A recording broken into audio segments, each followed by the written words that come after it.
Welcome to Backstage with Richard Ridge. My guest is one of his generation's most sought-after actors, working effortlessly between stage, screen, and TV. On stage, you know him from such shows as Wait Until Dark, Stage Kiss, Passion Play, and for creating the role of Toddy in Richard Greenberg's Tony Award-winning play Take Me Out at the Dunbar Warehouse and the Public Theater. On film, he has appeared in Focus with Will Smith, The Report with Annette Bening, and 13 Hours, The Secret Soldiers of Benghazi for director Michael Bay. Millions of fans know him for playing Edie Falco's husband, Kevin Payton, on the hit Netflix TV series Nurse Jackie, and a special agent, Ray Conlon, in season 6 of the Showtime drama series Homeland. Well, now he is back on stage in New York in one of this season's most exciting new plays, the world premiere of Jasper, written by Grant MacDermott and directed by Katie McHugh. It is from Yonder Window Theatre Company and playing at the Alice Griffin Theatre at the Pershing Square Signature Center. Please say hello to my friend, Dominic Fumusa. Thank you. Hello. Well, first off, how are you, my friend, and where are you? I am very good, Richie. I am inside the theater at the Signature right now, the Griffin Theater, where we do Jasper. We have a matinee today, so I'm here a little early and thrilled to be here to talk to you. And it should be relatively quiet in the theater right now, so hopefully we won't have any problems. Perfect. Well, before we chat about this wonderful new play, Jasper, that you co-star in, you were married to one of my favorite actresses and podcasters, Ilana Levine, whose celebrated podcast, Little Known Facts with Ilana Levine, runs right here at BroadwayWorld. How did you and the family stay positive and creative during the pandemic? Well, Ilana kept, the great thing about the podcast is she can do it from home. She was doing it at our friend's studio in Chelsea. But when the pandemic hit, she started doing it from her office in our apartment, and she just kept going along. She didn't miss a beat. It's there every week, and she's amazing at it. And thank you for mentioning her. She's my favorite person in the world, and yeah, it's a great podcast, Little Known Facts with Ilana Levine. And as far as I started to write. Actually, I wrote a one-man play during the pandemic. Which I started to do some readings of to sort of, get it out there and get some feedback. I did a reading of it in May, and I was trying to figure out my next move with it. And then I got sent this play Jasper by Grant MacDermott. And I thought to myself, this is the kind of part I was trying to write for myself. And I think he's done a better job. So I was thrilled. I immediately wanted to do it and said yes. And so that's how we are here today. Yeah. Well, how does it feel to be back on stage again in front of a live audience? Oh, there's nothing like it. It is the greatest feeling in the world. I have not done a play since I did Sarah Ruhl's play Stage Kiss at Playwrights Horizons. 2014. I can't believe I waited this long. I grew up in the theater. I started doing plays in high school. I did only plays through my teens and 20s. I didn't get my SAG card till I was like 28, 29 years old. So it's where I feel at home. I tell people it's where I feel like I can really breathe. It's magic. And I can't believe I was, away from it for this long. And I will never, ever do that again. It's why I want to be an actor. I mean, I love doing film and television, but this is home, and it feels amazing. Take me back to when you first read this play. What were your initial reactions, and what made you say, yes, I have to do this? Well, when I first read it, it just, the word I use is it destroyed me. It scared me. It's about a couple who has a very sick child. He's been sick for a long time. He's 8 years old, and he's been sick from the day he was born. And it's a very intense roller coaster ride. They're in and out of the hospital constantly. They're scared. They're tired. And I think Grant really captures that in a very powerful way.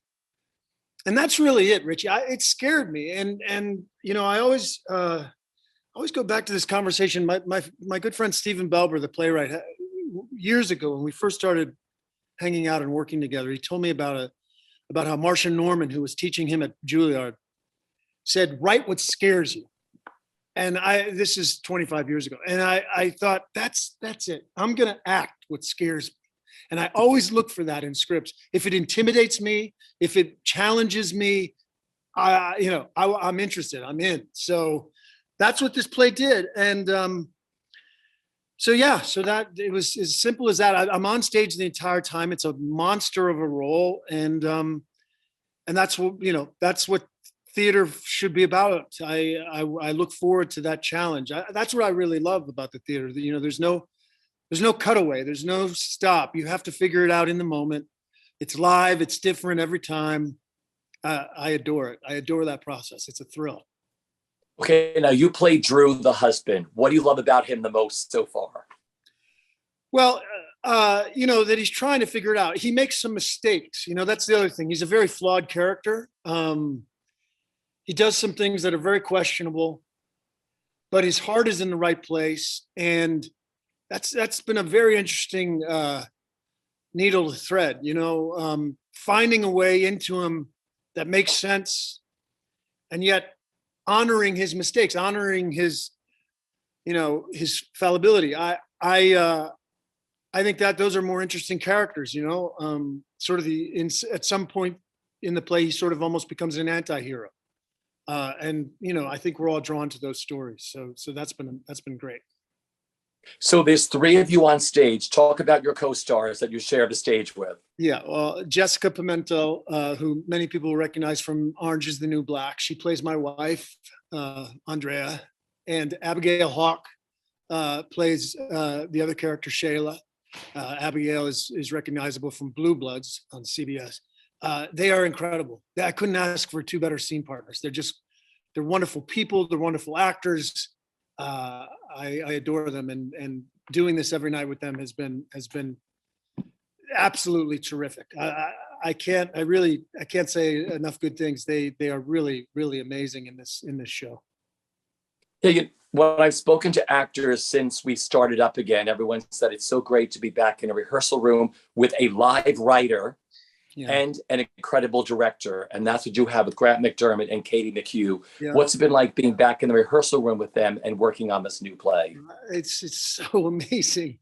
I mean, like I was saying earlier, the theater is just such a magical place. And a new play is especially a thing to embrace and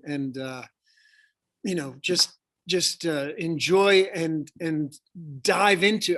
Grant is a really gifted. He's a very young writer. This is one of his first major plays. I don't think the guy is even 35 years old yet. I mean, he's way too young to know what he knows and what he writes about. I told him this. I said, I'm a father. My kids are teenagers. This is not new territory for me, but he's not. And for him to have sort of the wisdom to put this into his script, it's really incredible. And Katie McHugh is a wonderful director. I fell in love with them the first time I met them, and I knew, in addition to having read the play at that point, I knew after I talked to them, I knew I absolutely had to do it. They're terrific, and it's been a great ride. And I know audiences are falling in love with this play. I mean, there's so many incredible themes in this play. I mean, that must make you feel really great if you get to meet some people afterwards and how this play is affecting them. Yeah, thank you. I agree. It's, because it's so intense, everybody reacts, grief, as we say, is always a very personal reaction. People react differently to it. But it's amazing how with us, they are. And each night, even when sometimes they're, as in the theater, some nights are quieter than others. They may not laugh as much, or they may not, be as vocal in their responses. But without exception, every performance, I feel like we're reaching them, and they, and talking with people afterwards, as you've said, the responses have been very strong. It's a really powerful play, and I think we're hitting a nerve with a lot of people in a way that's both provocative but also healing.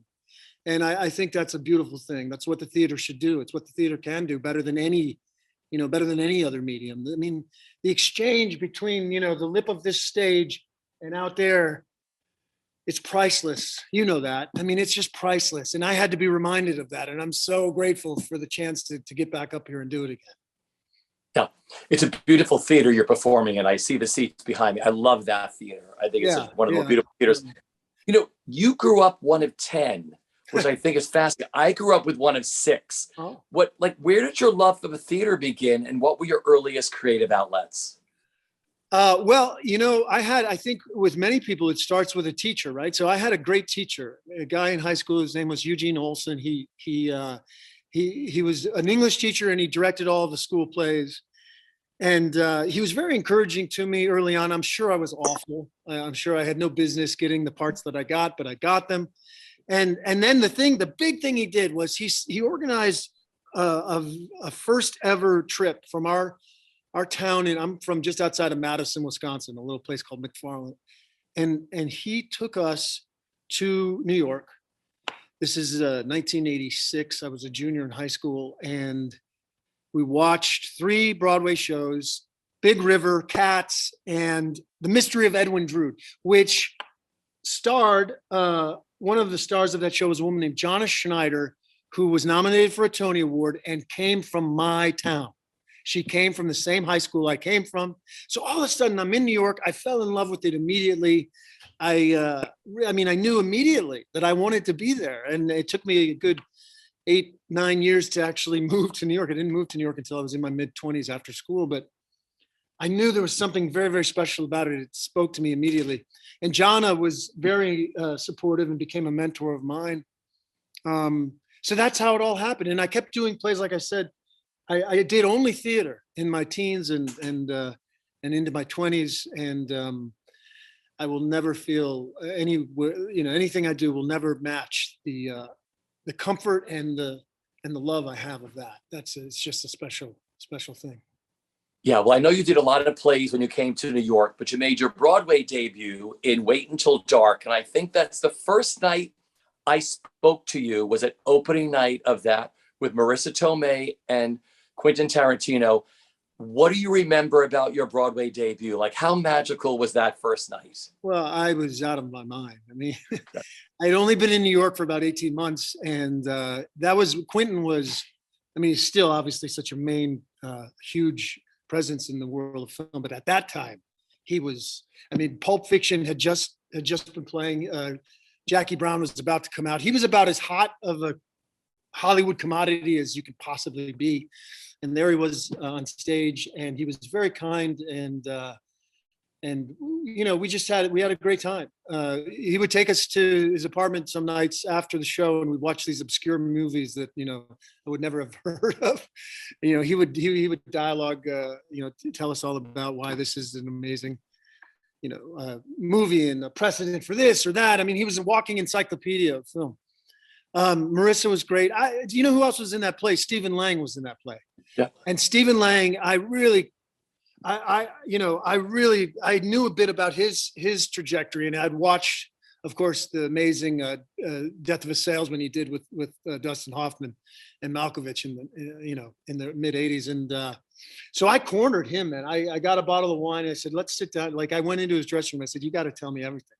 I picked his brain every night as much as I could. He was very willing to talk and share his stories, and couldn't have asked for a better introduction to the New York theater. It was incredible. So yeah, I have very, very fond memories of that. And doing everything I've done in New York, I haven't had it's impossible maybe to have a bad experience on the New York stage. It's all been terrific, really. Yeah. But what a way to make your debut with all those people and to have that time. I think is really amazing. Yeah, it was. I was very fortunate. I couldn't believe it. And then, you come after that, you come down and I didn't work for 6 months, and I went back to waiting tables for a while. And, it's just a perfect example of it taught me early on, don't take anything for granted. Just keep doing your thing, keep your head down, just keep working hard, and the chips will fall where they may, but the work is the important thing. just latch on to that, because so much of it, almost everything else, it's completely out of our control, right? As actors. And so it was good that I had that high, and then it was good that I had that low, because it really set me up for an understanding of how this was going to work, and here we are 25 years later, and it was an invaluable experience. I love the way you put that, because I've spoken to many stars and they said, Richard, no one understands the in-between. When you read somebody's credits, you don't understand that in between those are dark times or lean times. So I always find that fascinating, how you look at your highs and you look at your lows, and you know how to deal with it all. Without a doubt. And it's not, I always say to young actors, if, this is not a road for the faint at heart. I mean, you've got to love that journey. That's part of it. Somebody once said to me, you've got to become comfortable in your uncomfortableness. And to me, that sums it up. That's perfectly accurate, because like you just said, and it doesn't matter, no matter, just when you think, okay, this one will be the game changer, like it's never going back.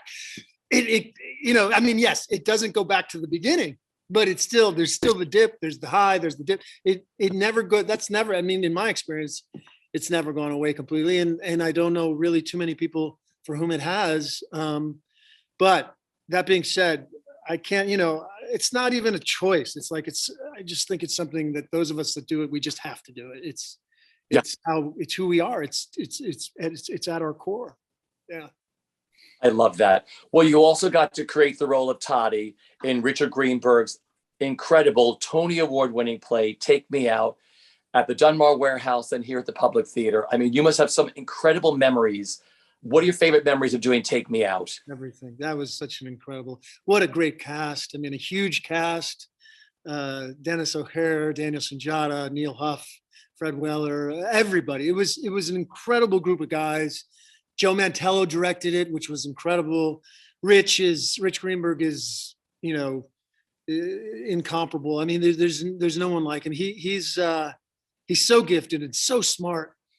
And then I remember the crazy thing was, it's a play about baseball. And the first place we ever did it was at the Dunbar Warehouse in London, where they actually had to put a little notice inside the playbill explaining the rules of baseball, because it's not their game. They don't really know what's going on. But the Dunbar, I don't know if you've been there. It's one of the most beautiful little theaters I've ever been at. Getting to do a play in London, there's nothing like it. It's the best. That was a very incredible, seminal experience for me, for sure. Yeah. You guest starred as Carrie Bradshaw's highly critical ex-boyfriend, Jim, in one of the most memorable episodes of Sex and the City. How much fun was that to do with Sarah Jessica Parker? It was incredible. Sarah and Cynthia, both. They were, they're the best. That was an incredible show. They're such kind people, brilliant actors. And, when we were doing that scene at the end at the table where I go off on Sarah, she turns to me and says, people are going to remember this.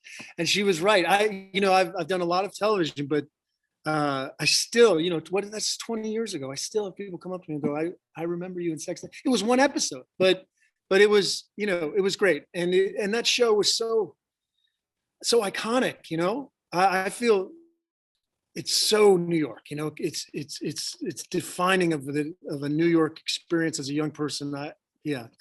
They were incredible. It was awesome. I loved it. Yeah. You are known to millions of TV fans for playing Edie Falco's husband, Kevin Payton, on the incredible series Nurse Jackie. Again, talk about working with Edie and what that role and that show meant to you. Well, again, so lucky, man. I can't believe I got to do it. Edie, the most gifted actor I think I've ever worked with. She is incredible. She's funny as hell. She's so intense when she needs to be. She's an incredible person. Edie came to see the opening night of this. I sent her an email and she came. She's always been so supportive. I love her. She's an incredible human being. And working on that show lasted for 7 years. It gave me, talk about the dips and the highs. And for 7 years, I knew I was on that show. And that gave me sort of a consistency that most actors don't get to have. It was an incredible run, and yeah, I'm so grateful for it, man. It's an incredible show. She's amazing. Everybody on that show is amazing. I worked with so many great directors and writers on it. It was yeah, it changed my life. I mean, to be honest, it really changed my life. It was amazing. Yeah. Yeah. Well, on film, you've gotten to work with the likes of everyone from Aidan Quinn, Jennifer Aniston, Gwyneth Paltrow, Ethan Hawke, and director Michael Bay. What do you love the most about doing film as opposed to stage? Because a whole different animal. Yeah, it's a completely different animal. Yeah. I would say the most significant difference is, well, obviously the camera, learning to work with the camera is a whole another set of skills. But what's amazing about film especially, even more than television, is the time. You only have to do maybe 2 pages a day. I remember I did that movie with Will Smith and Margot Robbie. I was down in New Orleans for a week. In the movie, it's a 3-minute scene, but we did it over and over. We were there. We were in this hotel room. We took our time. We tried a million different things.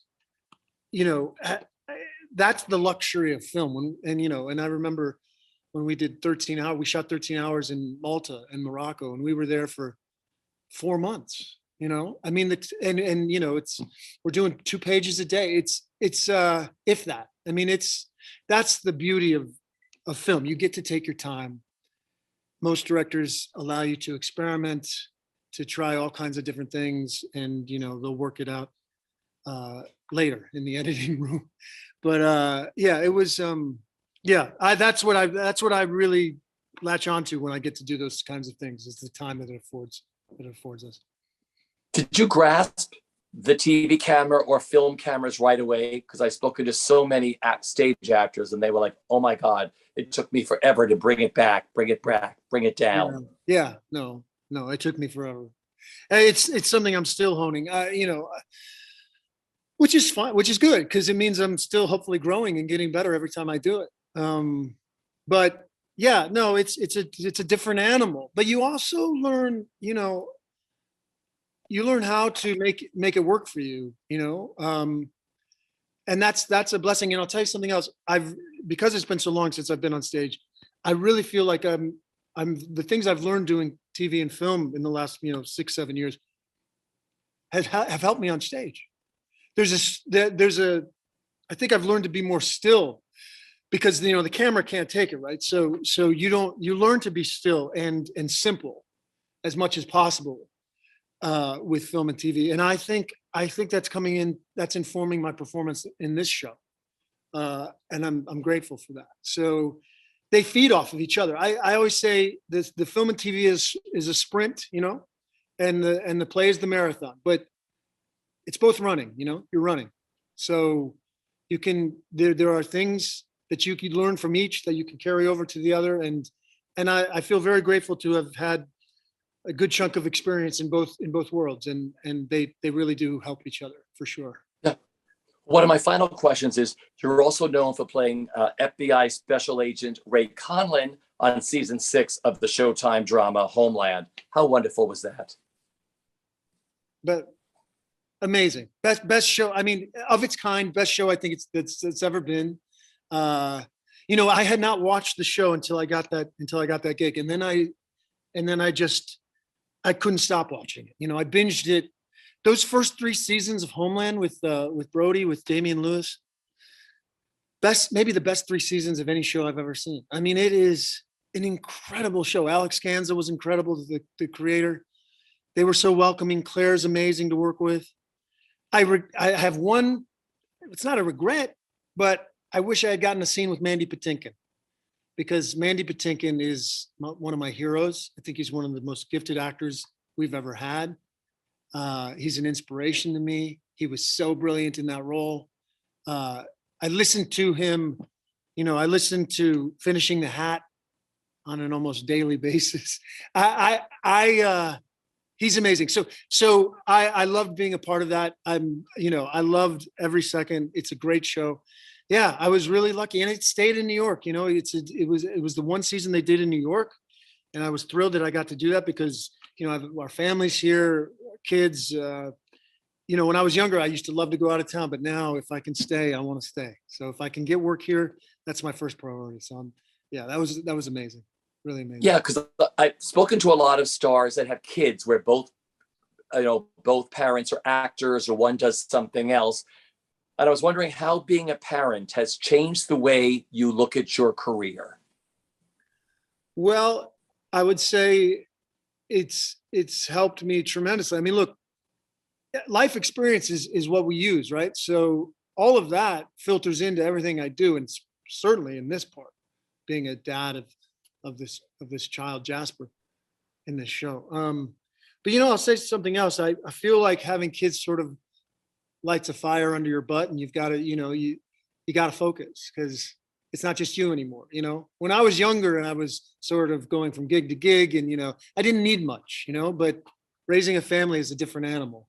So that's good too, from the business side of things. I think it's a good thing. It makes you really focus and stay on track with what's most important, which is taking care of that family if you can. Yeah. Because I would think the biggest silver lining of the pandemic, even though it was terrible for everybody with work, that you were able to stay home with your kids. Yeah. The both of you, Alana and both of you, and just spend that quality time that you would not normally have had. No, without a doubt. I'm very grateful for that.